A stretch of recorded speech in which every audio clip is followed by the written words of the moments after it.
Apocalipse capítulo 1. Apocalipse capítulo 1. Apocalipse é o livro das revelações. Revelação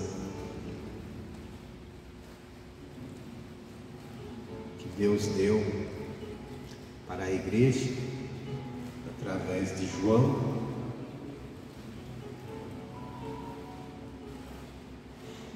São visões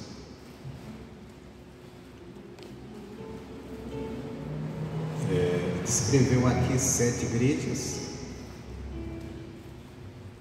que estavam situadas na Ásia Menor, né? Que não é o continente da Ásia todo, o continente da Ásia é grande. A Ásia Menor, ela corresponde hoje a uma aquela pequena parte asiática da Turquia. Então não era, que era na época uma parte da Ásia que era governada pelo Império Romano. E lá tinha as sete igrejas ali, e as cartas foram mandadas para elas, lógico, mas não era simplesmente para elas, era para isso serve até hoje para todas as igrejas. E até se diz, os estudiosos, que aquelas cartas podem ter sido mandadas para aquelas igrejas, porque ali havia uma possibilidade maior de ser de uma distribuição melhor das cartas de uma igreja para outra. Ele começa dizendo assim, Apocalipse capítulo 1, versículo 1 em diante, ele começa dizendo: revelação de Jesus Cristo, a qual Deus lhe deu, para mostrar aos seus servos as coisas que brevemente devem acontecer. E pelo seu anjo as enviou e as notificou a João, seu servo. Então, nós vemos que aqui, tudo que está escrito aqui é uma revelação do próprio Deus. E ele fala assim, essa revelação é revelação de Jesus Cristo, a revelação de Jesus, do próprio Jesus. Ele diz, a qual Deus lhe deu. Então, a revelação que vem direto do Pai para Jesus. E o propósito de tudo que está escrito aqui era para mostrar aos seus servos as coisas que brevemente devem acontecer. Aí, olhando todo o livro de Apocalipse, nós vemos que tem coisas ali que ele estava falando do que iria acontecer ali. Nós vemos ali falando do momento atual das igrejas, perseguições, até dizem que no momento estava para haver uma perseguição totalmente ali da parte do Império Romano, os domínios que tinha ali para toda a igreja, e ali Jesus estava prevenindo a igreja. Só que quando nós lemos todo o Apocalipse, nós vemos também falando para coisas que estão lá na frente ainda, que estão para acontecer. E nós estamos vivendo tempos, vamos dizer assim, difíceis, tempos que muitas coisas estão na Bíblia, se a gente prestar atenção, está acontecendo, está mostrando. Nós vemos, por exemplo, houve aí uma pandemia que tomou o mundo inteiro, e isso são coisas que é para despertar a humanidade. Infelizmente, as pessoas estão nem aí, mas quando a gente lê Apocalipse, eu não estou dizendo que a pandemia foi uma daquelas, alguma coisa apocalíptica, mas foi uma coisa que pegou a humanidade inteira, e os governantes ficaram sem saber o que faziam, e pessoas choraram e se lamentaram. E nós vemos descrito em Apocalipse muitas das vezes coisas que irão acontecer na humanidade, e que os homens vão chorar, que os homens vão se lamentar, E no final daquilo diz assim: mas os homens não se arrependeram. Você vai encontrar muito em Apocalipse, dos seus pecados. E os acontecidos ali é para alertar o povo, para que o povo entenda que eles são senhor de tudo, que o homem acorde, desperte e se volte a Deus.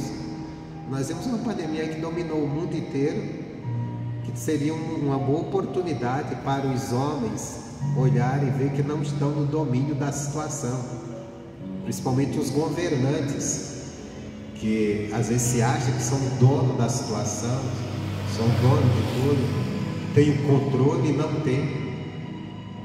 Mas, como se diz, mesmo assim ninguém se arrepende e continua achando que são donos de si mesmo, se achando senhores de si e senhores dos outros. Porque o homem, quando recebe domínio, ele acha que é dono dos outros. E, na verdade, só temos Senhor, Deus, que é sobre todos. Que toda soberba, toda arrogância, ou todo poderio de um homem pode ser tirado num piscar de olho, ele ficar sem saber o que fazer, por mais poderoso que seja. Acho que a pandemia mostrou muito disso. Nós vemos aí governantes fortes, importantes, impotentes, sem saber o que fazer, e às vezes errando bastante, porque não sabia mesmo o que fazer. Mas coisas ainda virão. Então a revelação é para isso. A revelação de Cristo é para quê? Ele diz assim: para mostrar aos seus servos as coisas que brevemente devem acontecer. E pelo seu anjo as enviou e as notificou a João, seu servo. Os servos de Deus, as revelações, estou falando da palavra de Deus, que tudo está escrito aqui. Isso podemos pegar Apocalipse, mas em todas as escrituras. São coisas que Deus revelou, tudo que Jesus trouxe de ensinamento, não só o Apocalipse, aqui está falando logicamente de Apocalipse, é para mostrar aos servos de Deus as coisas que brevemente vêm. Tudo que está para acontecer no mundo, se a gente prestar atenção na Bíblia, nós vamos entender, compreender que está para vir. E sabemos que não são coisas boas, não. São coisas boas, não porque Deus não queira trazer coisas boas, mas por causa do pecado. Por causa do pecado. Os homens cada dia vão se apegando mais ao pecado, cada dia vai se grudando mais no pecado. E é interessante que a gente vê as pessoas cada dia defendendo mais o pecado como uma coisa legal, como uma coisa boa. E às vezes as pessoas até colocando confiança em pessoas que estão defendendo coisas terrivelmente pecaminosas. E não entende que isso só vai trazer mal para a sociedade. Quem estiver pensando, por exemplo, eu não quero entrar aqui em questão não, mas vamos dizer, nós temos aí leis e pessoas lutando por leis, por liberação de aborto, por determinadas coisas que são condenáveis, até perseguição ao Evangelho. E as pessoas dizem assim: não, mas uma pessoa dessa fizer isso, vai trazer paz, vai trazer bênçãos, vai trazer bens para a nação. Não vai não, irmão. Não vai, não tem como você apoiar o pecado, você liberar o pecado, até legalizá-lo, até colocar leis protegendo que ninguém possa falar contra ele, que a igreja possa ser condenada por falar contra o pecado, quer dizer, e dizer que isso vai trazer harmonia, vai trazer coisas boas para a nação. Não vai, não vai. Eu não estou dizendo aqui A ou B, estou querendo fazer campanha para dizer A ou B é bom ou é mal, mas nós temos que olhar essas coisas. Porque, por exemplo, amanhã alguém vai, nossos governantes, eles liberam matar crianças. Vamos matar criança à vontade, em prol da vontade de alguém que quer andar uma vida errada. Aí começa a matar, porque aborto é matar criança. Então você não pense que uma nação dessa vai ter bênçãos, não, vai ter coisas boas para elas, não. só vai ter coisas ruins. Vai trazer festa para o pecado, as pessoas vão gostar, como na Argentina, quando foi liberado o aborto, as pessoas vão lá comemorar, porque vão poder fazer o que bem entenderem, mas isso não vai trazer nada de bom não, porque isso vai atrair a ira de Deus. E se você olhar na Bíblia, aquelas sociedades que defenderam matança de criança, nós vemos o próprio Faraó fazendo isso com as crianças de Israel, que obrigava, as parteiras tinham que fazer as mulheres abortarem. Depois olha o que trouxe de pragas para aquela nação, quanto elas sofreram. Deus tirou o povo dele ali com o braço forte e punindo aquele povo, porque tinha coisas muito erradas ali. Então não adianta a gente ficar nos iludindo, achando que determinadas coisas, mas se houver um governo que aprove determinadas coisas, que um grupo de pessoas anda gritando, isso vai trazer paz para uma sociedade, vai fazer com que as pessoas fiquem tranquilas, em paz. Pode até aparecer essa aparente paz, mas o preço vai ser muito alto para se pagar. E eu não estou dizendo aqui, preste atenção, não estou pregando aqui para você vote no A, no B, não. Eu sou da oportunidade, você vote em quem você quiser, é sua consciência, então você vai. Eu não quero, até porque não existe ninguém bonzinho, não existe. Esse é de Deus, esse é do diabo. São tudo homens pecadores que estão lá lutando por poder. Mas o que eu estou dizendo é coisas que às vezes nós vemos defendidas na sociedade para colocar, legalizar, e a gente sabe que isso só vai trazer uma derrota total à sociedade, porque isso vai atrair a ira de Deus. E com outras coisas também, do outro lado também tem muitas coisas para atrair a ira de Deus, não é só um lado não. Mas eu estou falando porque nós vemos isso muito defendido e com força no parte de uma boa parte da nossa sociedade. Mas é um pequeno grupo com uma voz muito grande e pessoas defendendo isso. Até nós vemos aí pessoas visando o poder e já prometendo dizer, quando eu assumir eu vou colocar isso em prática. E é sério. E quando colocar, não espere um Brasil abençoado, você espera um Brasil amaldiçoado. No dia que começarem a matar criança nesse país, ele já é terrível, com tanta coisa ruim que se defende. Pior vai ser. O nosso país, pode-se dizer, ele é abençoado por Deus de riquezas. O que Deus colocou de riquezas naturais nesse país, mas ele é amaldiçoado pelas escolhas da sua nação. Ele é amaldiçoado pela forma de coisas que o povo defende. Eu não estou falando escolha política, eu estou falando escolha de coisas erradas. Não estou falando, sabe, por causa que escolheu A ou B, esquerda ou direita, não, eu estou dizendo pelas escolhas erradas, defendendo o pecado. Como você pode lembrar, como a coisa terrível, teve isso, as redes sociais repercutiram, em carnavais passados, os caras colocaram lá como se fosse uma imagem do diabo vencendo Jesus, arrastando ele acho que aquilo não era Jesus, mas essa era a mentalidade. Então isso é a mentalidade de uma boa parte da nação. Aí você vai esperar bênçãos para uma nação que defende essas coisas? Não tem. Por isso que nós vemos debaixo de tanta confusão, porque a própria nação amaldiçoa algo que Deus nos deu como uma grande bênção. Porque quando você olha o que não existe de coisa no nosso país que não existe em outros, nós dizemos assim, isso aqui é um país abençoado por Deus, mas amaldiçoado pela sua nação, pelo que defende, e cada dia estão querendo defender mais. Então, voltando aqui, Deus nos notificou, nós temos que correr para a palavra, andar na palavra, para que nós não venhamos cair ou defender coisas erradas.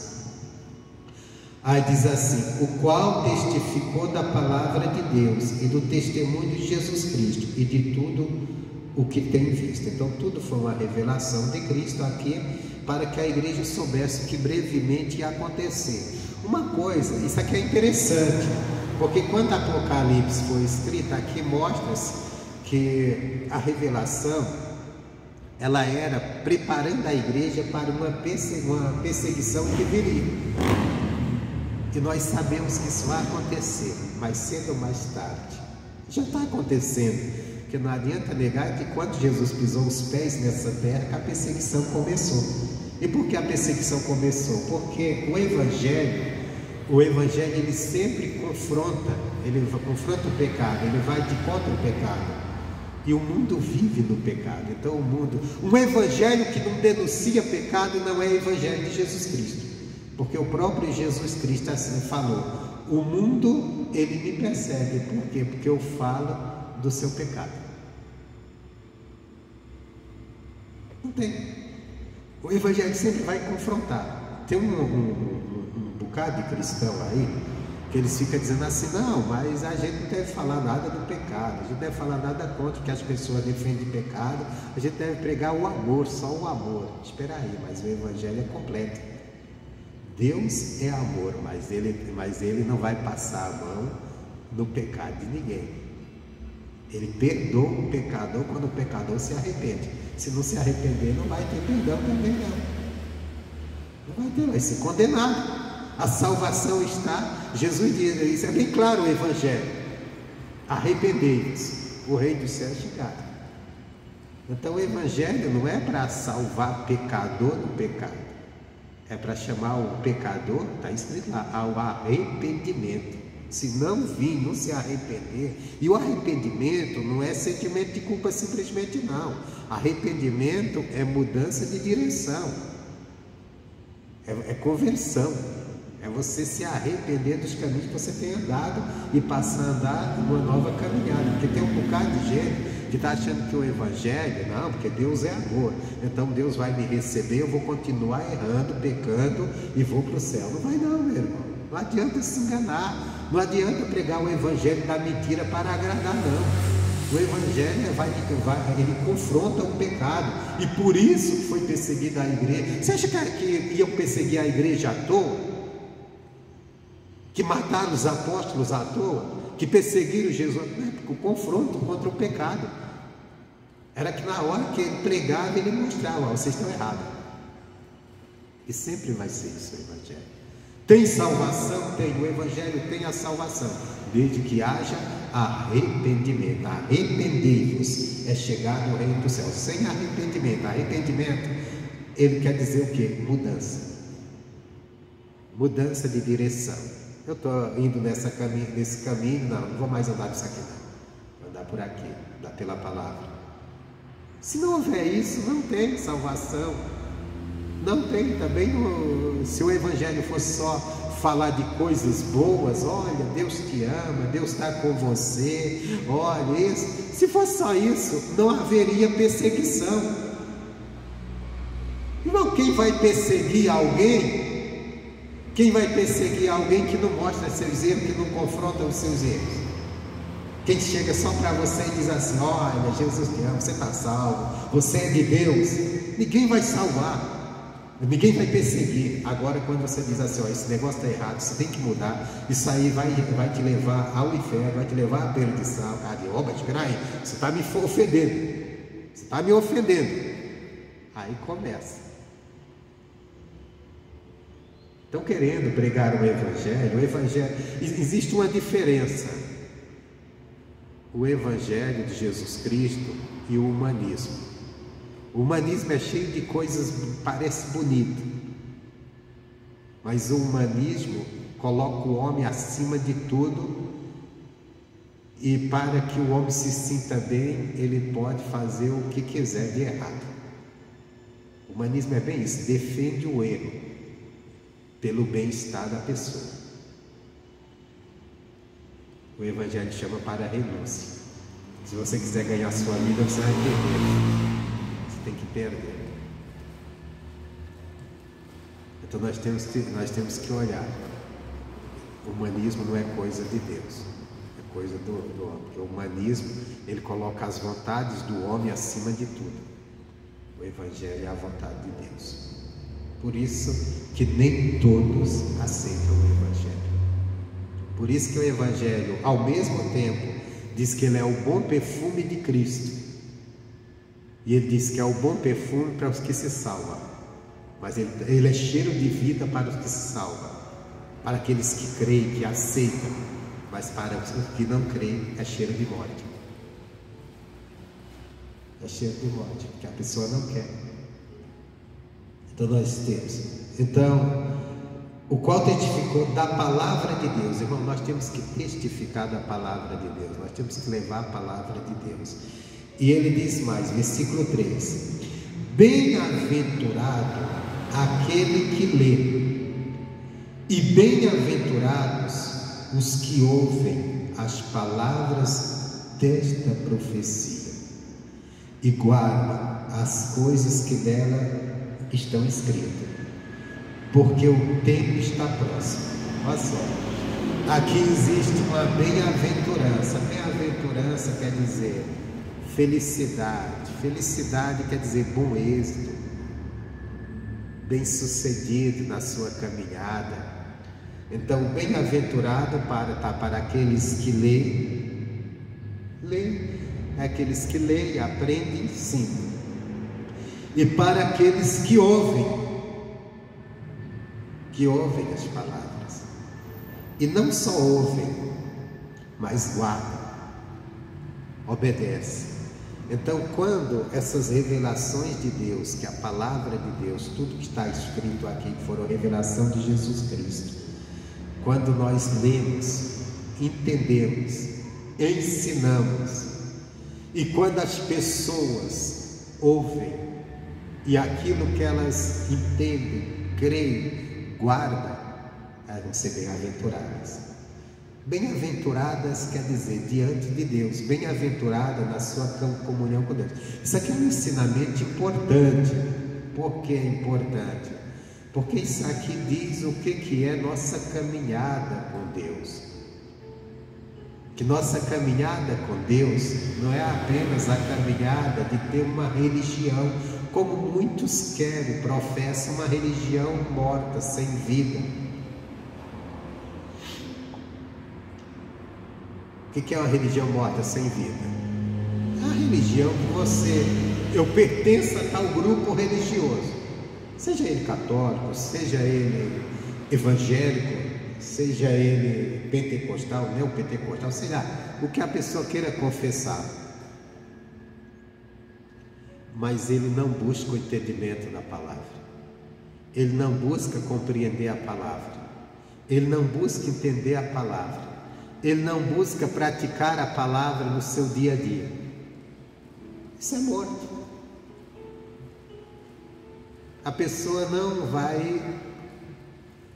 não vai ser bem sucedido na sua caminhada com Deus. Não, eu sou de Deus. Por que você é de Deus? Porque eu sou evangélico, porque eu frequento a igreja, porque eu faço parte de um grupo religioso. Não. Ele diz, bem-aventurado quem lê. Então gaste tempo lendo a Bíblia. Gaste tempo meditando, procurando entender. E quem ouve, vem à igreja, vem ouvir a palavra e guarda. E o que aprendeu, entendeu, guarda. Volto a dizer, a palavra, muitas das vezes, ela vai contra os nossos princípios, porque os nossos princípios, às vezes, eles foram adquiridos ou firmados naquilo que aprendemos de pessoas que não tinham a palavra. Por exemplo, eu fui criado pelos meus pais, que eles não tinham a palavra. Eles tinham um segmento religioso. Eles adoravam imagem, colocavam aquilo como comunhão com Deus. Eu fui criado desses princípios. E outros que eles tinham, outras crenças que eles tinham, que não estavam dentro da palavra.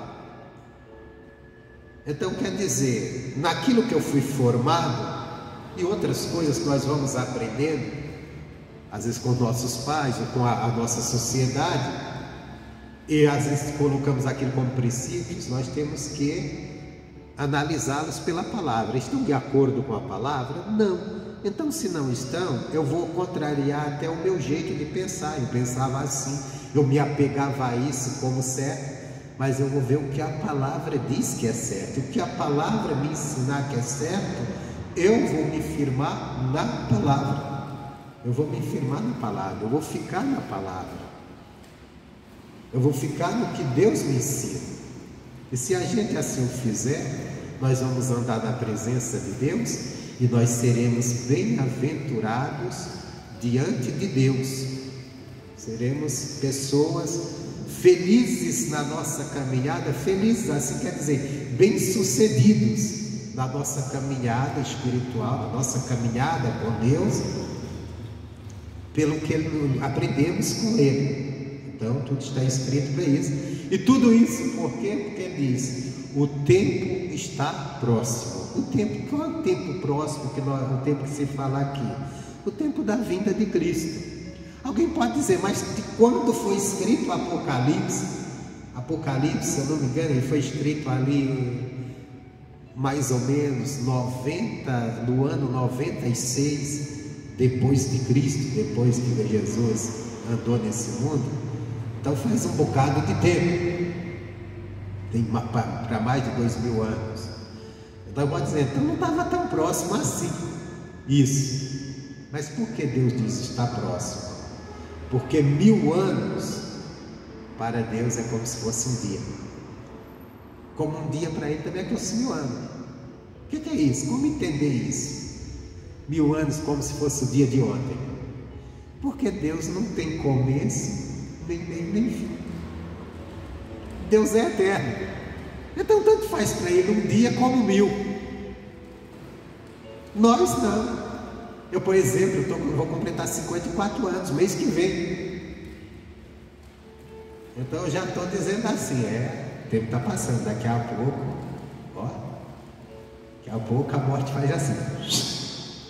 Meu tempo é curto. Não é verdade? Eu estava caminhando ontem com a minha esposa e eu estava falando assim, a gente chega num tempo que a gente está numa contagem regressiva. Ou melhor, do dia que nascemos estamos numa contagem regressiva. Mas chega um tempo que a gente fica assim, está bem perto, está ficando mais perto. Está ficando mais perto, né? Mais perto. Então para a gente, um dia faz muita coisa. Um ano, então, já faz muita coisa. 10 anos, então, para a gente é muita coisa. 20 anos, 1000 anos, então, a gente não chega a viver. Se a gente chegar a 100 anos, a gente acha que vivemos bastante. Então 1000 anos é muita coisa. Para Deus é como se fosse um dia, porque não tem começo nem fim. Um dia nós também seremos eternos, não vai ter começo nem meio nem fim.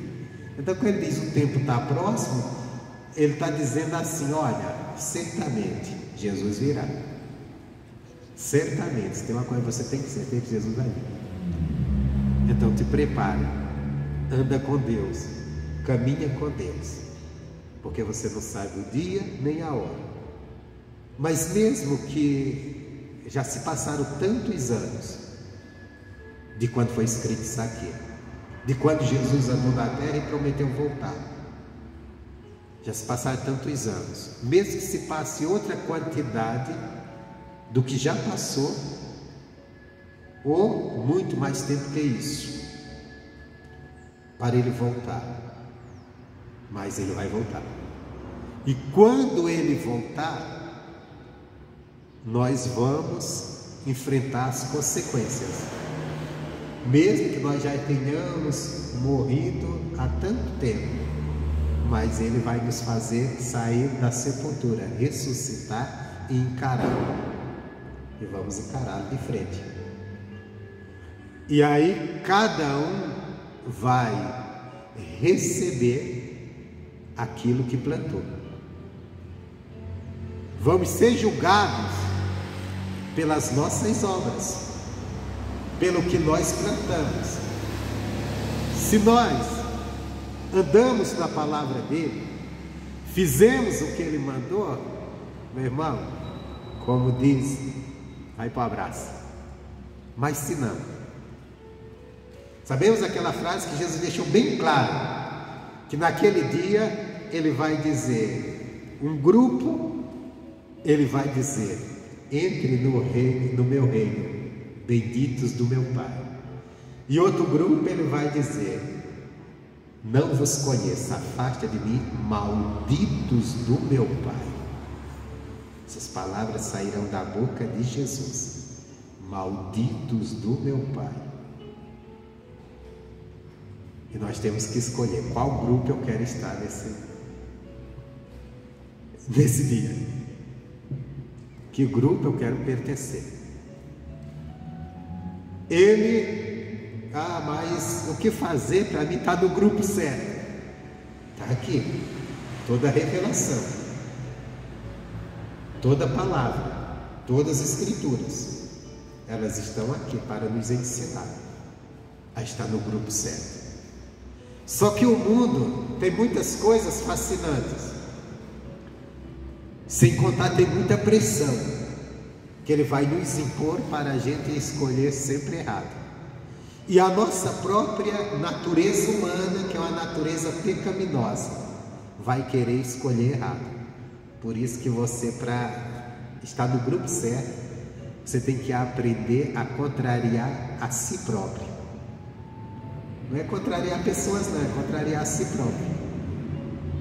Porque vai ter muito momento que nós vamos estar querendo agir de uma forma, fazer o que está na nossa cabeça, e Deus está dizendo, não, de jeito nenhum, não é dessa forma.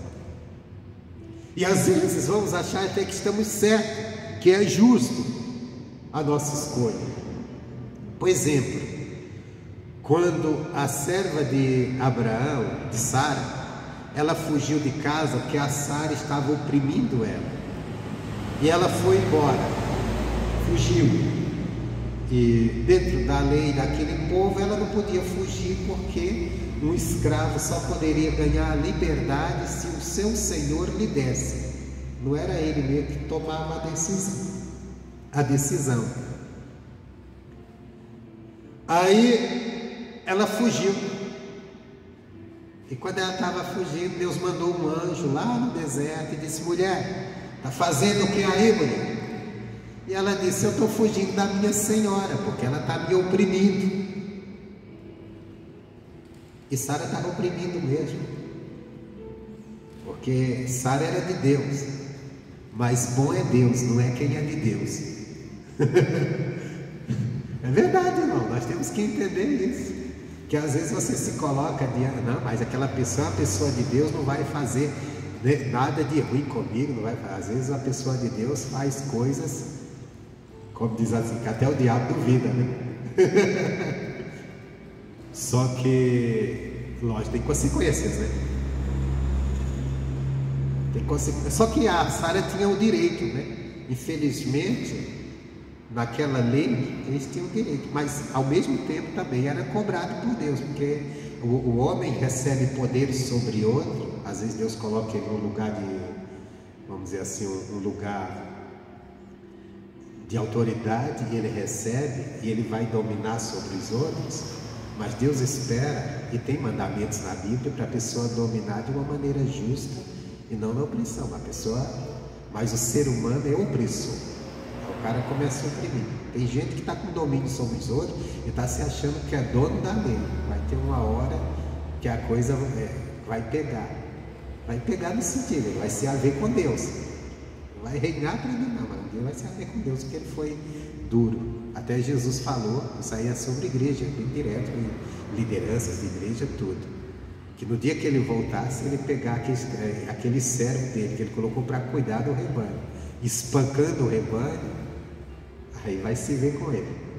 Então é sério a coisa. Mas Sara estava oprimida, e ela fugiu, porque ela não aguentava mais. E Deus manda o anjo diz, está fazendo aquilo, mulher? Estou fugindo da minha senhora, ela está me oprimindo.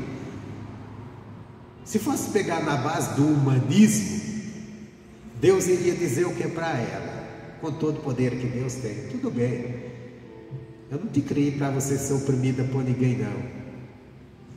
Vamos para tal lugar, eu vou te ajudar. Se a gente vê uma pessoa Vamos dizer que aí pegasse uma pessoa fugindo de outra, e a gente vê que ela está fugindo porque o outro está oprimindo ele, e a gente poder ajudar, a gente vai procurar melhorar a vida dela, né? Mas qual foi a palavra de Deus para aquela mulher? Volta e humilha-te diante da tua senhora. Imagina se aquela mulher que estava fugindo, ela queria ouvir isso. Imagina se você sai de debaixo da mão de um opressor que está te oprimindo, e Deus diz, volta lá e vai se humilhar. Se você quer ouvir isso, você quer encontrar alguém que diga, nossa, coitado de você, eu preciso te ajudar. Não volta mais para lá não. Só que Deus disse, volta-te e humilha-te. Agora, mas como Deus é cruel, Deus está nem aí para o oprimido. Quando você olha essa parte, até aqui, parece que Deus é o quê? Aí é o que aquelas pessoas estão com poder sobre outras e gosta de oprimir, gosta de bater, elas acham que estão bem. Não, eu posso bater mesmo, eu posso ser duro, eu posso machucar as pessoas, porque eu tenho poder, porque Deus me colocou nessa posição, eu sou um líder, eu sou isso, eu sou aquilo. Engano. Deus não é cruel e Deus não está do lado de opressor. Deus disse, você vai voltar, vai se humilhar, mas eu vou te tirar de lá, no tempo certo eu te tiro. Então quando Deus manda, te contraria, e Deus contrariou aquela mulher, porque ela estava fugindo, e Deus disse, você tem que voltar lá e se humilhar, mas Deus já tinha a promessa, eu não vou deixar você na opressão, eu não vou deixar você debaixo da mão de Sara não.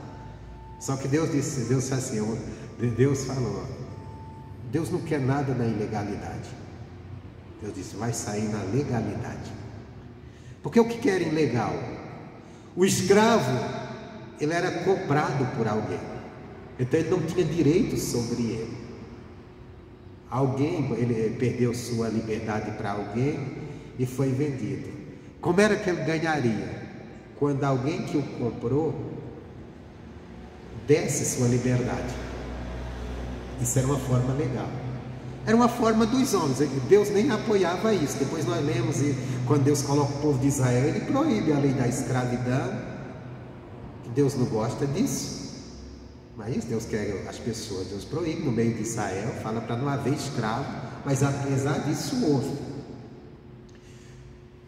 Mas Deus não ia mexer com a lei. Deus não mexe com as leis humanas de uma nação. Por isso que nós vemos às vezes coisas tão desumanas acontecendo, porque Deus não mexe. Se você vê, Deus não interferiu em muitas leis que a gente olhamos bem desumanas. Por exemplo, a escravidão mesmo. Você pode até perguntar, poxa, na escravidão foi uma coisa tão cruel, e tinha cristãos ali que tinham escravo, mas por que isso? Era a lei que governava. Então Deus deixa aí. Só que Deus dá ensinamento para que as pessoas peguem, aprendam com Ele e criem leis justas. Se as autoridades tiverem aprendido com Deus, pode criar leis justas. Se não tiverem, vão criar só opressão mesmo. Porque a pior coisa que tem é um homem com poder sobre outro, que ele vai querer oprimir mesmo. É uma coisa da natureza humana. Nós vemos que uma pessoa, ela é boazinha até ela não ter poder. Ela tem poder, ela dificilmente, mas é uma pessoa que tem poder, é uma pessoa que você diz, poxa, esse camarada é um cara justo. Ele está sempre procurando, porque entre os interesses, e às vezes os interesses oprimir os outros. Por isso que existe uma briga, nós vemos sempre essa briga, né, entre patrões, empregados, tudo. O mundo foi tantas lutas, até nós sabemos que a classe trabalhadora, para conquistar alguns direitos, para sair de um trabalho escravo, foi tantas lutas, houve morte, houve tudo, isso aconteceu. Houve tantas revoltas, a gente entra na história, porque não precisava acontecer, só precisava aqueles que tinham serem mais justos, até porque algumas coisas, com certeza os caras não queriam tomar o que era deles, mas o homem tem, ele só visa ele, e o resto vive de qualquer jeito. Aí foi dentro de tudo isso. Mas voltando aqui, falando de contrariado, a mulher foi contrariada, aí Deus mandou, ela voltou para Sara, mas Deus não deixou ela na opressão para sempre. Chegou uma hora que a Sara chegou para o Abraão e disse assim, olha, manda embora essa mulher com o filho dela. A Sara, no coração da Sara estava punindo aquela mulher. Sara estava acabando com a vida dela, até que estava acabando mesmo, porque estava mandando ela sem nada. Abraão, ela não vai herdar nada daqui. Abraão deu apenas um pouco de água para ela e um pouco de alimento que acabou, e ela chegou no deserto e não tinha nada. Que o Abraão mesmo achou aquilo terrível. E o próprio, quando Sara disse isso, Abraão chegou, olhou assim, aí veio o lado humano do Abraão, humanismo. Abraão disse: não, como pode? Poxa, é o meu filho, eu vou mandar eles desamparados, sem nada? Pô, Sara é cruel. Abraão pensou isso, e era mesmo, não era bondade não ali era crueldade mesmo. Eu não quero essa serva, ela não serve, não obedece, então eu vou mandar ela para ela se virar, ela que morra de fome onde quiser, se vira. Esse é o homem que faz com o outro, irmão, para ter poder sobre ele. Ele não quer nem saber das consequências do outro. Ah, mas eu estou contrariado com ele, então eu quero que ele morra mesmo. Eu quero que ele morra. É assim que essas são as pessoas quando se sentem contrariadas. Não existe amor no ser humano, a não ser que ele aprenda com Deus. Não existe. Então Sara mandou dessa forma. E volta a dizer, Sara era uma mulher de Deus. Por isso que eu digo, tua confiança esteja em Deus, nunca em pessoas de Deus. Não é que você está desconfiando das pessoas, mas não vai dessa não, eu sou de Deus, confia em mim. Não, vou confiar em Deus. Eu sei que você é falho, eu sei que você é de Deus, mas eu sei que você é falho. Davi era de Deus, mas se relacionou com a mulher de um cara fiel a ele, e ainda mandou o cara para ser morto na batalha, e era um homem segundo o coração de Deus. Então nunca confie, nunca coloque total confiança em alguém porque diz que a pessoa é de Deus. Não é, volta a dizer, não é para a gente andar desconfiando das pessoas, mas sabendo que o ser humano ele é falho e ele tem seus interesses, e por mais que ele seja de Deus, ele está lutando para viver a palavra de Deus. Por mais que ele seja, ele não vive 100% não. Não tem um ser humano na face da terra que está vivendo a palavra de Deus 100%, principalmente no quesito amor. São cheios de próprios interesses, seus próprios interesses. E por isso você vê as pessoas decepcionadas com a igreja, com lideranças religiosas, porque eles querem que o líder religioso seja um cara super perfeito, e não é. São homens como eu, como você, são seres humanos como eu, como você, que tem falhas, porque são homens. Perfeito é Deus.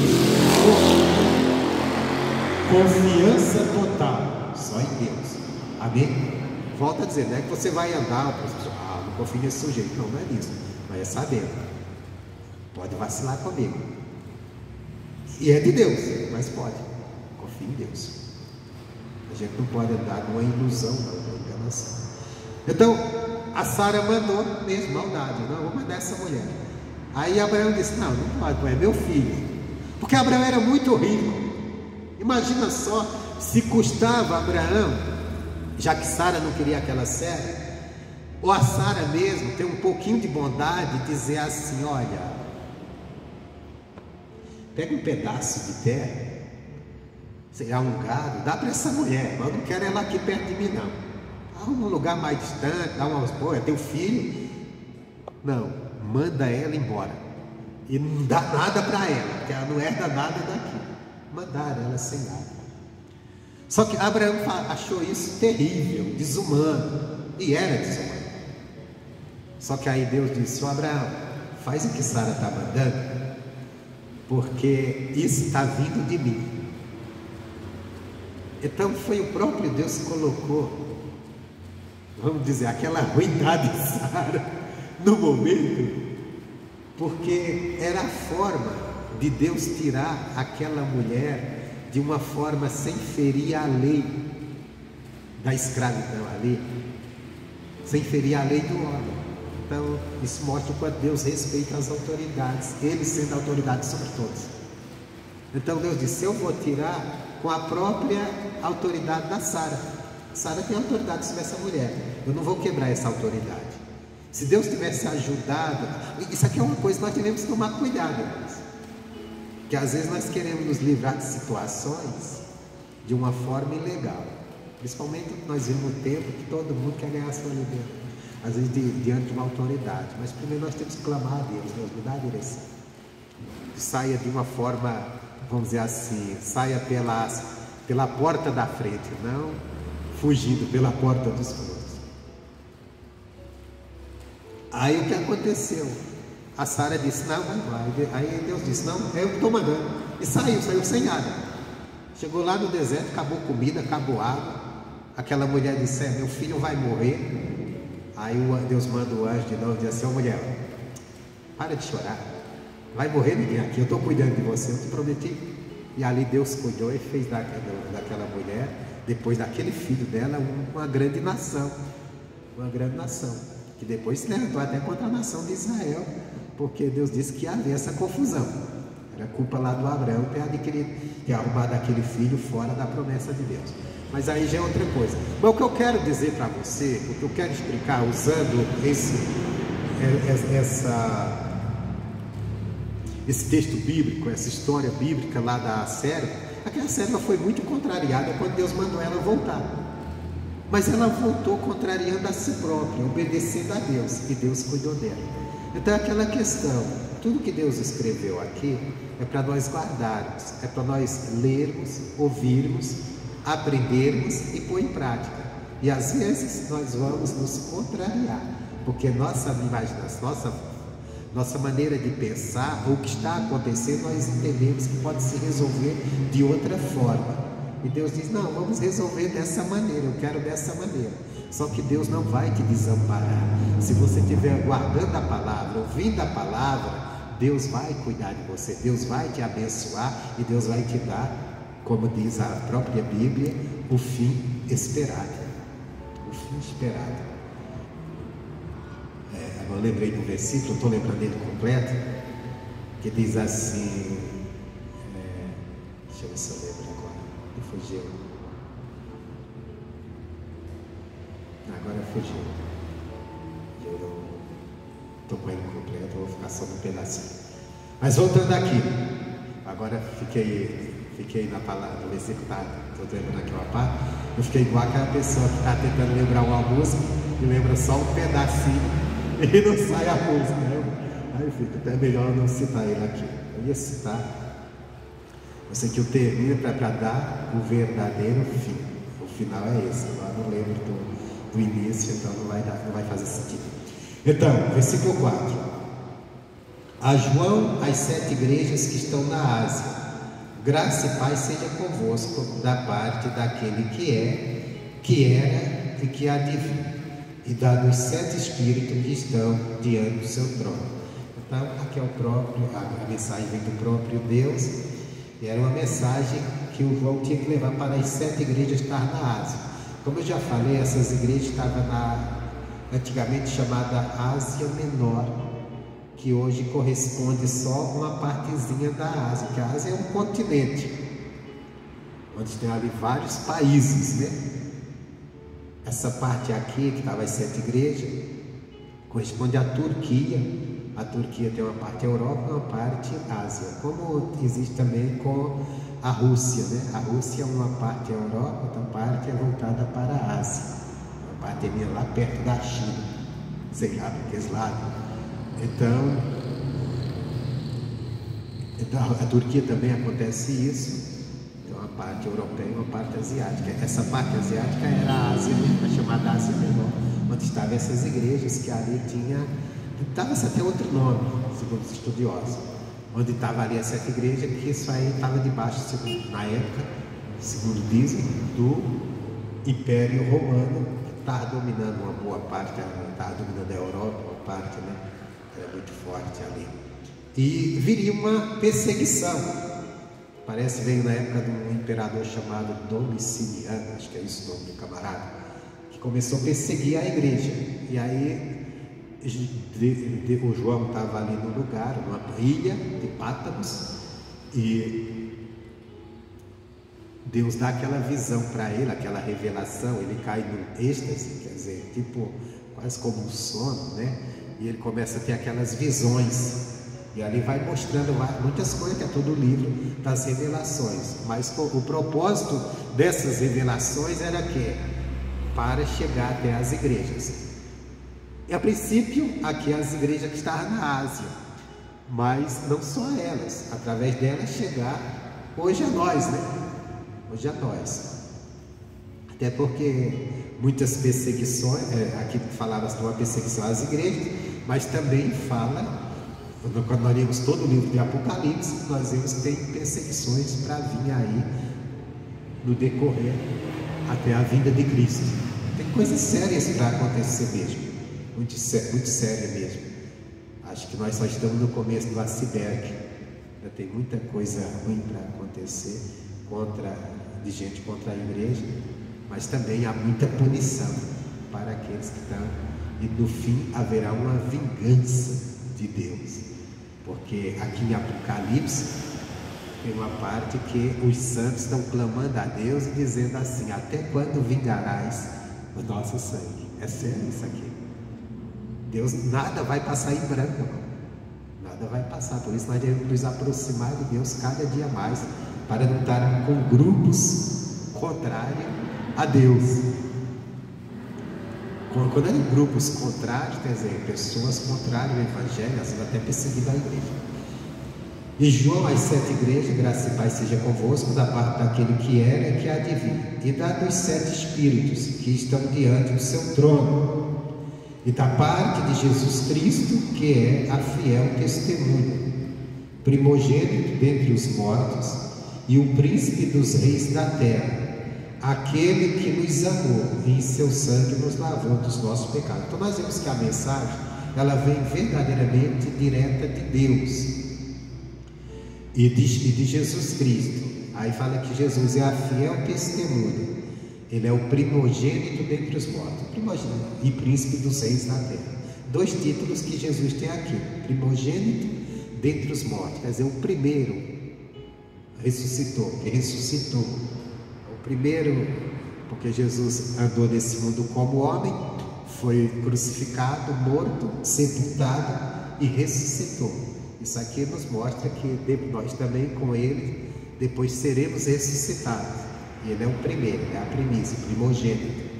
Então quer dizer, os filhos de Deus vão ressuscitar todos para Deus. Jesus é o primeiro. E também o príncipe dos reis da terra. Por que príncipe dos reis da terra? Porque Jesus andou nesse mundo. Jesus é, por exemplo, Deus, as 3 pessoas de Deus: Pai, o Filho e o Espírito Santo. Deus, Espírito Santo, tudo é Espírito. Agora, o único Deus homem é Jesus, que se fez carne e que não deixou sua condição de homem, porque ele ressuscitou. O corpo dele foi ressuscitado, lógico, foi revestido com o corpo espiritual, que isso aí é um mistério de Deus, também todos nós seremos revestidos, a Bíblia diz. Mas ele entrou nos céus também com esse lado humano, homem. Tanto é que ele se manifestava para os discípulos como homem, antes de subir, né? Então, por isso que ele é chamado príncipe dos reis da terra. Então todo o governo da terra está sujeito a Jesus, por mais que não se submeta, por mais que não queira, porque vamos dizer assim, todo o domínio da terra foi entregue a Jesus. O diabo está usando e abusando aí, os homens estão usando e abusando, mas um dia Jesus vai requerer isso aqui, ele vai tomar isso aqui, o poder dos poderosos. Aí ele toma a sua igreja.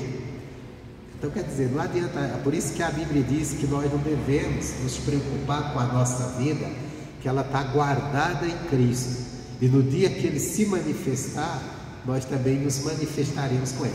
O que é isso, irmãos? O mundo zomba de Jesus, governantes zombam de Jesus. Por exemplo, na China, a China, dizem que lá é proibido toda a religião na China. Inclusive tem um grupo religioso que sofre lá, vai até para campos de concentração, que ele chama campo de reeducação, que são os muçulmanos. As igrejas lá, a igreja que serve a Jesus verdadeiramente, na China é perseguida. Ela vive na clandestinidade. Ela vive igual no passado. As pessoas se reúnem em casa escondido. E quando alguém denuncia, a pessoa é presa.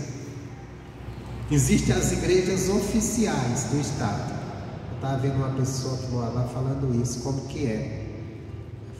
Morou lá 15 anos. A igreja é assim. O pastor de lá da igreja oficial, ele não é um pastor colocado pela igreja. Não precisa nem a pessoa se converter. A igreja oficial, que é uma forma de mostrar para o mundo que existe tolerância religiosa, porque isso acaba alguns países, como os Estados Unidos, reclamaram que lá não tem. Então eles fazem assim, igreja oficial. O pastor é pago pelo Estado. Ele é pago pelo Estado. Ah, então é bom. Ele é um funcionário do governo. Só que o sermão dele tem que ser feito de acordo com o que o Estado quer. Então, tudo que ele pregar não pode ferir algo que vai contra o que o pensamento do partido deles pensa. E todo domingo tem que ter uma pessoa do governo, não só para receber como vai ser o sermão, mas para ver como está sendo notado. Aí eles vão sempre criando leis, mais leis em cima disso. Está vendo o quanto mudou de lei nisso. Aí o camarada fica nisso. Ele prega e ele não pode todo domingo ir lá. Porque se todo domingo vai configurar que ele está ficando muito fanático, então ele tem que ser assim. Eu prego essa religião, mas não acredito muito nela não. Tem que ser assim, dessa forma. E ela falou que tem outra coisa, que eles criaram uma lei e disseram assim, tira os crucifixos, as cruzes, vocês tiram as cruzes das igrejas e colocam o símbolo do partido, ou a foto do presidente lá que comanda. Aí depois isso ficou pouco e disseram, não, no meio dessas canções de vocês cantam também uma canção do partido. Então quer dizer, você não adora a Deus, tem que adorar o partido. Tem que adorar, tem que fazer alguma coisa, incluir isso também. Aí teve alguns pastores, mesmo daqueles legalizados, que não gostaram da ideia e não incorporaram. Resultado, as igrejas deles foram derrubadas por algum motivo, mas se a igreja no chão. Então quer dizer, é um domínio. Você pode chegar lá na China e dizer, eu sou cristão. Você não vai ser preso por isso. Você pode até ouvir um louvor. Você pode ouvir, mas você não pode pregar para ninguém lá. Você não pode ensinar o evangelho para ninguém. Pregar. E quem é oficial tem que pregar. Quem é oficial tem que pregar com os ditames que um partido da pregação do jeito que eles acham que é certo. Pelo menos o que alguém falou lá. Aí tem os cristãos, tem a igreja clandestina. Qual que é a igreja clandestina? Os verdadeiros, que não se submeteram. Aí esses se reúnem nas suas casas, canta, só que aí um vizinho às vezes ouve eles cantando louvor, aí denuncia, a polícia chega. Aí diz, tem uma saída que alguns arrumam. Na hora tá lá com o violão, tocando, cantando louvor, aí vem a polícia. Aí, vocês estão praticando cristianismo aí? Não, é que eu dou aula de violão para as pessoas e a gente pegamos uma canção aqui, gospel, né? Você tem que se sair assim, senão vai preso. Mas quando é pego, Os muçulmanos já é pior para eles, porque os muçulmanos eles são presos naquela conversa, que eles são terroristas e são levados para campos, dizem que campos de reeducação, que na verdade a gente já sabe isso desde o nazismo. Só que esse campo de concentração vai pôr o cara para trabalhar até ele morrer lá e sofrer. Então é sério, isso acontece no mundo e muitas coisas acontecem, mas vai ficando. Vai ficando. Se eu for uma pessoa que morou 15 anos, ela é YouTube e ela estava falando, eu nem queria comentar sobre isso por causa da briga política que tem. Ela disse, vão tomar isso como politicagem. Ela disse, mas isso acontece lá. Eu já tinha ouvido falar alguma coisa dessas coisas mesmo na China. E eu creio que é mesmo, porque lá é o comunismo onde passou, ele sempre foi contra a religião, que ele sempre tenta matar esse pensamento religioso. E não é só no cristianismo, é de toda religião. Se você pegar a União Soviética, até hoje os soviéticos, eles vivem, a maioria que veio daqui para cá, eles vivem uma questão disso, porque foi proibido. E nem o soviético nega isso, que foi proibido. É religião. Não só cristianismo, mas religião. E tem um livro de um escritor, ele até já morreu, ele foi polonês. Quando a Polônia saiu do nazismo, quem tomou conta deles foi a União Soviética com o comunismo. Aí, meu irmão, os cristãos são presos. Você lê Torturado por Amor a Cristo. Se você ler esse livro, você vai ver os relatos, o testemunho desse cara, quanto ele sofreu na mão, sendo preso, torturado por essa coisa. Então isso existe mesmo. E mesmo nos tempos modernos, sempre vai haver, infelizmente. Mas está. Mas voltando aqui.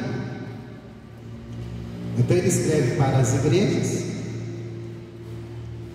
Jesus, sim, aquilo que eu estava falando, Jesus, o Rei dos Reis. Então quer dizer, os mesmos governantes da terra, eles se acham que eles são os donos da situação. Eles são os governos da terra. Mas o Rei dos Reis, o governante todo é Jesus. Por isso nós devemos nos submetermos a Ele. Não são, nós estamos vivendo um tempo eleitoral, está uma confusão aí de presidente. Nós temos que saber, nosso governante real é Deus. Nosso governante é Jesus. Ele é o Rei dos Reis. Quem estiver lá vai tentar, com certeza vai fazer suas coisas, mas nós podemos clamar ao Rei dos Reis. Por exemplo, o governante não está bem, ao invés de a gente ficar brigando com ele, batendo ou xingando as pessoas, que isso aí já não é de Deus, seja quem for, nunca use sua boca para ficar xingando político, seja A ou B. Você vê, é muito disso, né? Como nós vemos, até o comércio aqui embaixo, o cara colocou uma faixa enorme, está escrito lá, Lula ladrão. Quer dizer, eu falei, isso é uma bobagem colocar isso. Isso primeiro, ele não vai convencer o que vota no Lula a votar ao contrário. Ele vai arrumar confusão, vai arrumar briga, porque passa o outro que ama o Lula, fica nervoso e pode, para que essas bobagens, né? Então nunca chama. Isso o mesmo lado. O lado também dos esquerdos é chamar o outro de como é genocida. É um genocida, é isso, é aquilo. E tem cristão que sai com essas palavras. Meu irmão, ambos estão no pecado. Eu posso até achar, pelo que aconteceu, pela Lava Jato, que houve coisas erradas no governo de alguém, mas eu não posso abrir minha boca e ficar xingando com palavras. Eu tenho que respeitar a palavra de Deus. Como também, vamos dizer, que o que não gosta do Bolsonaro, ele pode até achar que o Bolsonaro é culpado pelas mortes da pandemia e achar que ele é um genocida, mas se ele é verdadeiro cristão, ele não pode sair falando isso. E se estiver falando, está indo contra a palavra. Quer dizer, nós temos que ser moderados na nossa linguagem. Se algo está errado, espera aí, eu vou clamar ao Rei dos Reis. Eu não posso me assemelhar com o pecador. Ah, mas o cara tá certo em falar desse porque ele fez isso e isso. Meu irmão, o cara pode estar certo do acontecido, mas naquela maneira dele falar não está. E quando eu vou junto com ele, eu sou tão pecador quanto ele. Porque nós vemos hoje, e não é o que eu queria falar aqui, mas posso falar. Nós vemos hoje aqui os cristãos, a igreja dividiu-se, tem o crente de esquerda, o crente de direita, e um fica condenando o outro, e ambos estão no pecado. Por que estão no pecado? Porque aquilo ali, na verdade, essa condenação, nenhum deles está preocupado com o evangelho, a maioria até é no fanatismo político, ama tanto aquele segmento político que fica brigando por ele, porque se não fosse, não brigava, não saía da boca do cristão palavras têm saído. Ele simplesmente poderia dizer: eu não concordo por isso, por aquilo, até mostrar o seu parecer, e o outro realmente, mas eu acho que você não está certo, que o outro faz. E eu vou dizer, razões de ambos os lados tem muito para você não votar em ninguém. Razões de ambos os lados tem, porque são homens, e homens brigando por poder, isso não existe coisa. Mas você vai ter que escolher alguém, ou se não vai escolher, isso cabe a você sabe o que vai fazer. Agora, o que eu estou dizendo são as ofensas, irmão. Nós não aprendemos no Evangelho a viver ofendendo. Não aprendemos. Não tem, né? Na Bíblia Sagrada, não tem um momento que manda que você tenha ofendido, principalmente autoridades. E o que tem de cristão fazendo isso, porque não gosta disso, não gosta daquilo, você tem o direito de não gostar, eu tenho o direito de achar que esse lado é errado, né? Agora, ofensas, Lula ladrão, Bolsonaro genocida, não sei o que mais lá. Meu irmão, você está pagando um preço alto, vai pagar um preço alto pela sua própria boca. Porque Deus não precisa que o seu povo esteja com isso. Não precisa sim que o seu povo esteja na palavra dele, andando na palavra dele. E lógico, eu vou olhar, não, espera aí, tem coisas aqui que se defende, esse lado defende isso, tem coisa aqui que não dá para ver, eu não vou ver com isso. Não vou conver, então eu vou fazer o meu voto diferenciado. Cada um segundo sua consciência, o que acha que dá para conviver ou não, porque de ambos os lados tem coisas, tem pecado, porque são homens. Santidade está na palavra de Deus, não em pensamentos de homens, não em disputa de homens. Então, de todo lado nós vamos ver, de lado nós vamos ver muita opressão, tem outros lados nós vamos ver muito pecado, muita liberação do pecado. Então, quer dizer, não tem como chegar e dizer, esse lado é santo, esse lado é pecador. Porque quando tem homens, no poder do homem sempre existe o pecado. A santidade está na palavra de Deus. Então, aquela questão, escolha o que escolher, mas mantenha-se na palavra de Deus e cuidado com a boca, o que fala, cuidado o que diz. Amém, Jesus? E tem algo muito errado, então eu vou clamar ao Rei dos Reis, que é Jesus. Ele tem governo, ele é governo sobre os governos. Ele tem poder sobre isso. E ele nos fez reis e sacerdotes para Deus, seu Pai. Ou melhor, vou botar aqui, reis da terra. Aquele que nos amou. Então, primeira coisa, lembre de uma coisa: Jesus te amou. Ele nos amou. E ele fez o quê? E com o seu sangue nos lavou dos nossos pecados. Irmão, isso aqui é um ensinamento muito grande. Você vê que essa pregação, eu não estou focada nela no tema, mas pegando aqui coisas, tópicos que existem aqui dentro dessa palavra, que são ensinamentos para nós. São coisas, por exemplo, Jesus nos amou. Nós temos que entender isso. Em toda situação que nós passarmos, nós temos que entender que o amor de Cristo está sobre nós. E ele fez mais o que? Olha que coisa linda para a gente lembrar. E em seu sangue nos lavou dos nossos pecados. O que é do seu sangue? Ele nos lavou dos nossos pecados. Ele derramou o seu sangue ali na cruz do Calvário. O sangue na Bíblia representa a vida. Ele deu a vida por nós. E com a vida dele, com o sangue derramado, ele nos lavou dos nossos pecados. Isso quer dizer, quando eu lembro disso, e eu preciso lembrar disso sempre que eu sou tentado a pecar, eu lembrar, não, eu já estou limpo dos meus pecados. Jesus limpou-me, eu não preciso me sujar de novo. Eu não vou fazer isso e me sujar de novo, porque Jesus pagou um alto preço. Ele pagou um alto preço, Ele me lavou, Ele me purificou. E isso deu trabalho para Ele. Eu estou limpo, então eu não vou me sujar mais. Eu sei que minha carne é cheia de vontades pecaminosas, de desejos pecaminosos, mas eu tenho que lembrar sempre, Jesus me lavou do pecado, e isso deu trabalho para Ele. Então eu vou honrá-lo. Todas as vezes que você diz não ao pecado, você está honrando Jesus, porque você está reconhecendo o que Ele fez por você, que Ele te lavou, que você está limpo do pecado, e você não precisa mais se sujar.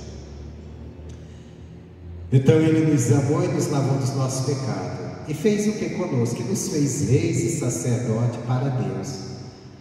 Então Ele nos fez reis. No mundo espiritual nós estamos reinando, e reinando para Deus. Por isso nós devemos reinar para homens, nós devemos reinar para Deus. O que é reinar para Deus? Reinar com o poder dEle, reinar contra tudo que é errado, tudo que é mal. Reinar no sentido dominar as nossas vontades pecaminosas, os nossos erros, os nossos pecados, dominar os males que vêm sobre nós, até que usar o poder de Deus com a autoridade de rei, repreender o demônio que está oprimindo alguém, repreender o espírito da doença, da enfermidade, ter domínio sobre o pecado. O pecado bate na porta do coração, você é tentado fazer, não, mas eu vou dominar, porque eu estou reinando. O pecado não reina mais sobre mim, sou eu que reino sobre ele. Ele vem, desperta a vontade, mas eu não vou ceder, porque eu estou reinando. Eu estou reinando para Deus. Estou reinando para o reinado para o mundo. Por exemplo, às vezes o homem ele busca a bênção de Deus para ele reinar para o mundo.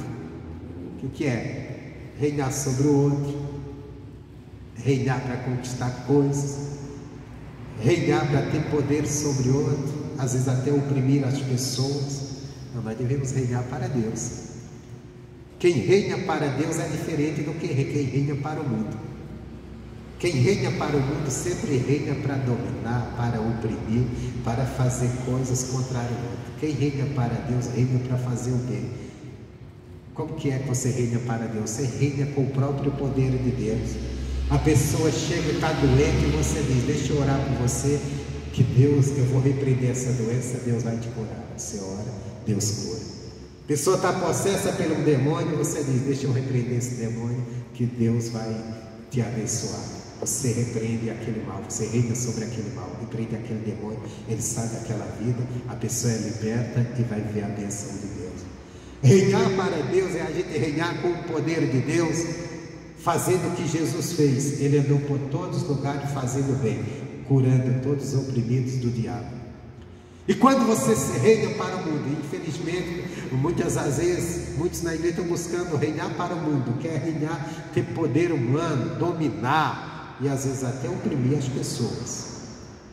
Ter domínio sobre o outro para oprimir, para satisfazer sua vontade. Eu sou o líder, eu sou o comandante, eu tenho poder, você tem que fazer, você não pode dizer não para mim, você tem que, porque você está sobre meu domínio.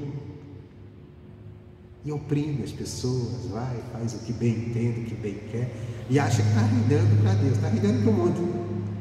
Poder mudando. O reino para Deus é diferente.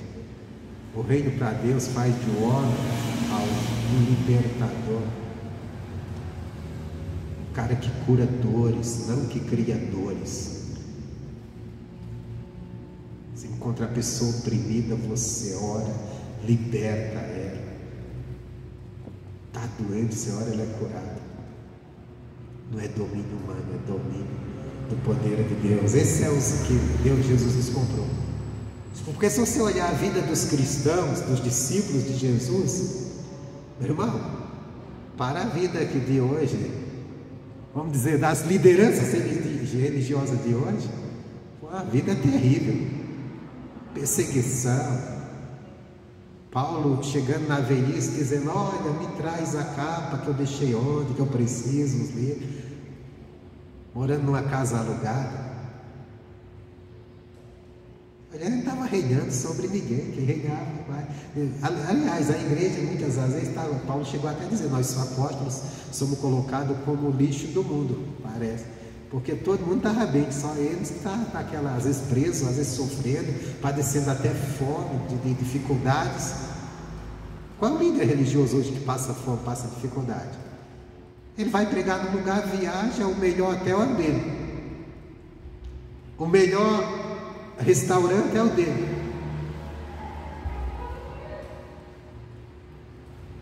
Aí Paulo diz: não, eu enfrentei tempestade, enfrentei isso, isso e isso. E às vezes a igreja estava até bem, a igreja e o povo, mas ele estava numa luta de um lado para outro. Mas eles reinavam para Deus. Eles não reinavam sobre as pessoas, mas reinavam para Deus. Eles não reinavam com riqueza, com poderio, com império construído. Eles reinavam para Deus, curando, libertando, abençoando pessoas. E às vezes passando por dificuldades que ninguém queria passar, que a própria igreja não queria, porque Paulo disse que um dia foi preso, não apareceu ninguém lá. Ele disse: só Jesus, só Deus que não me deu, não tive, só porque Deus estava comigo me assistindo. Mas os irmãos não foram lá não. Eu não vou lá não, posso ser preso também. E foi a vida de muitos ali. Perseguições, passando por lutas, dificuldades. Muitos daqueles apóstolos não construíram impérios. Os impérios começam a construir quando a igreja se une ao Império Romano. Aí dali começa, dali não, já vinha alguns crescendo, mas já vinha criando confusão. Mas dali começa uma igreja rica de riquezas materiais e pobre de Deus, reinando sobre os homens, mas não reinando para Deus. Nós temos que tomar cuidado, porque reinar para Deus não é adquirir poder humano, não é ficar cheio de poder humano. Reinar para Deus é reinar com o poder dele contra as obras do mal. Vocês sacerdotes para Deus, reis e sacerdotes. A ele a glória e o poder para todos sempre. Amém. Eis que vem com as nuvens, e todo olho verá, até mesmo que transpassaram, e todas as tribos da terra se lamentarão sobre ele. Sim, isso aqui é muito importante. Olha como será a vinda de Jesus. A vinda de Jesus não vai ser um dia de alegria, vai ser um dia de lamentação. Irmão, coisa séria isso. Por isso que você vê essa confusão toda que nós vemos no mundo, e gente se levantando contra o Evangelho. Por quê? Porque no dia dele, todo olho, não vai ficar um ser humano, aquele que duvidou, que perseguiu o Evangelho, que falou mal, que quis parar a pregação do Evangelho, esse dia ele vai ver Jesus. Aquele que negou: não, Deus não existe, não, isso é coisa de ignorante, não, porque eu sou muito sábio, eu não acredito nisso. Nesse dia ele verá. E ele vai ver, e até os que perseguiram. Diz: aqueles que os transpassaram. Pode ser aqueles que estavam na morte de Jesus, mas nós sabemos também que toda perseguição à igreja é uma perseguição a Jesus. aqueles que transpassaram, mataram também cristãos, eles vão se dar de cara com Jesus. E qual será o resultado? Todas as tribos da terra lamentarão.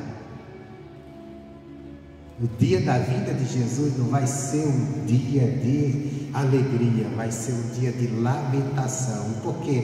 Porque o mundo jaz no maligno, o mundo inteiro entregue ao pecado, e sem querer saber, até na própria igreja, os próprios cristãos que não se levaram a sério o Evangelho, que viveram uma vida religiosa de qualquer maneira, que não deram atenção ao Evangelho, vão estar se lamentando de não ter levado a sério, de não ter gastado tempo aos pés de Jesus, de ter vivido uma vida qualquer.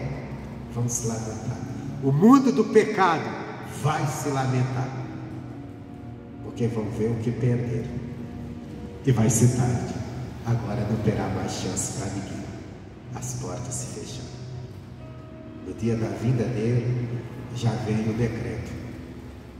Quem andou com ele, quem viveu para ele, está bem. E quem não, só tem a lamentar. Vai ser lamentação. Lamentação e mais lamentação. Lamentação com o tempo perdido. Já imaginou nós cristãos, o tempo que gastamos em outras coisas e não gastamos orando, e não gastamos lendo a Bíblia, e não gastamos falando de Jesus?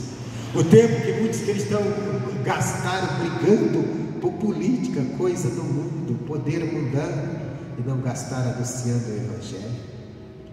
O tempo que muitos cristãos gastaram com festas, com isso, passeio, e não gastaram de oração, não gastaram de comunhão com Deus, aprendendo com Deus, correndo atrás às vezes de muitas coisas, até lícitas, mas deixaram Deus em segundo plano, vão se lamentar.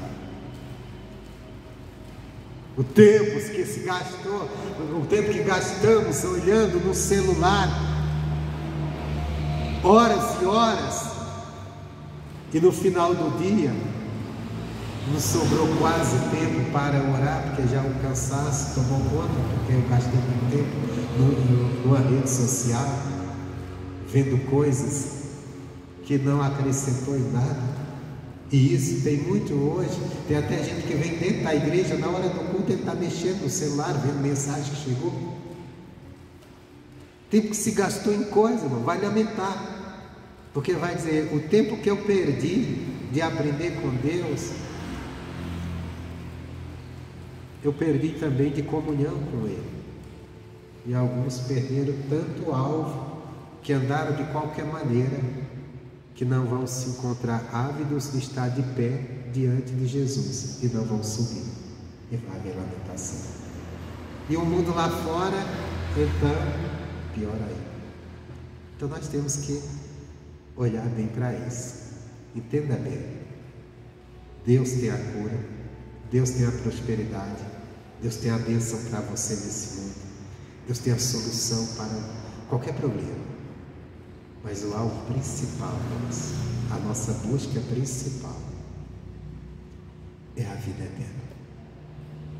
Eu estava lendo antes, lá em Mateus, quando Pedro chegou para Jesus e disse assim: escuta, Senhor, nós deixamos tudo para te seguir.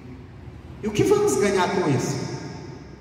A pergunta de Pedro é uma pergunta acertada, parece interesseira, mas está certo. Você não vai servir a Deus por nada. E Jesus respondeu para Pedro, deixa eu pegar isso aqui, vou encerrar com isso, está lá em Mateus, se não me engano é Mateus 19.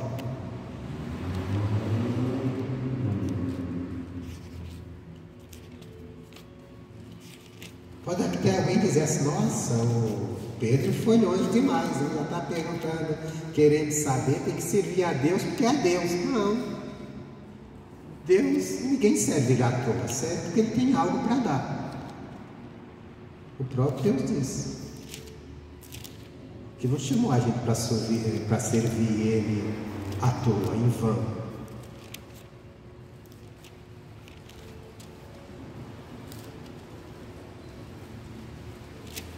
Olha só a pergunta de Pedro: Versículo 27, 19, 27. Então Pedro, tomando a palavra, disse: eis que nós deixamos tudo e te seguimos. Qual será a nossa recompensa? O galardão, a recompensa é a mesma coisa. Qual será, Senhor?